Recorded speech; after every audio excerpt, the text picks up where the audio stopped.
So 4 years ago when we introduced CRS-1, it changed the rules of the game. At that time, when you look at the first or the second generation of core routers, they were pretty much designed to scale up to less than 1 terabits. We changed it up to 92 terabits and we set a whole new bar within the core of the network. Now when you look at what has happened in the last 4 years, video traffic has gone to the roof.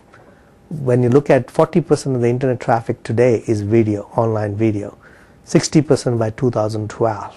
Every day 65,000 new videos are being posted on YouTube, and YouTube didn't exist as a company till 3 years ago.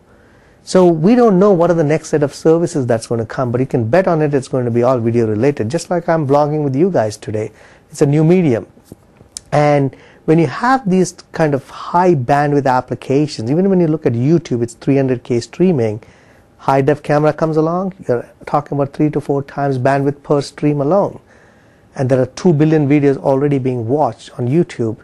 So what do you do? I mean, edge of the network is where all these different applications, bulk of them being video as we talked about, is coming together.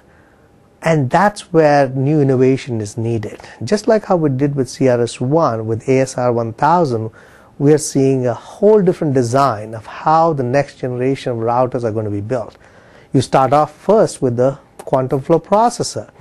Now, what used to be multiple processors running on different blades before, we have condensed that into a chip. It's a groundbreaking silicon with about 800 million transistors, 40 cores. You're talking about an order of magnitude different from what's available out there. Now what that allows a product like ASR 1000 to do is turn up these new set of video services without having to go through a costly upgrade. Remember, as I mentioned with the CRS-1, 92 terabits. You will never have to upgrade for decades to come. In the case of ASR 1000, you can add new services, whether it's service that needs session border controller.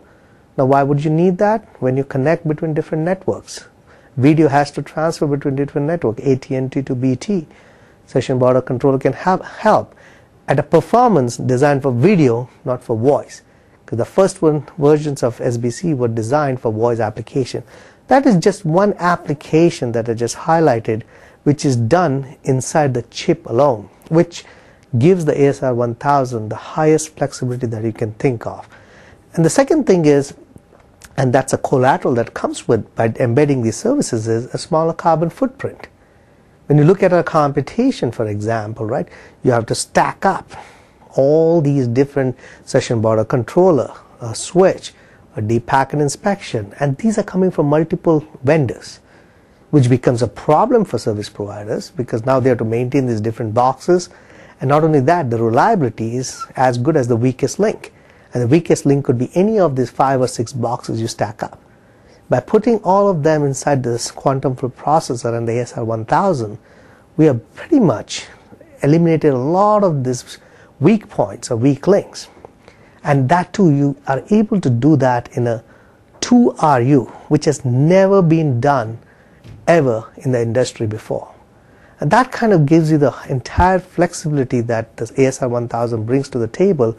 That's a whole new bar on how routers will be built as you look forward. And we had to do it from ground up. I mean, when you look at quantum flow processor, we had to build it in a way that can scale these different applications, and that can be done with the standard C programming, not that you could do the microcoding as in the first generation of the processors itself. And I think that has given us several years leadership in building the next generation edge platforms, which by the way has a low carbon footprint that's needed as we go into this whole global warming discussions itself. So I think from that, but when you look at those two angles, you are really have here a product which will define for next few decades how routers will be built.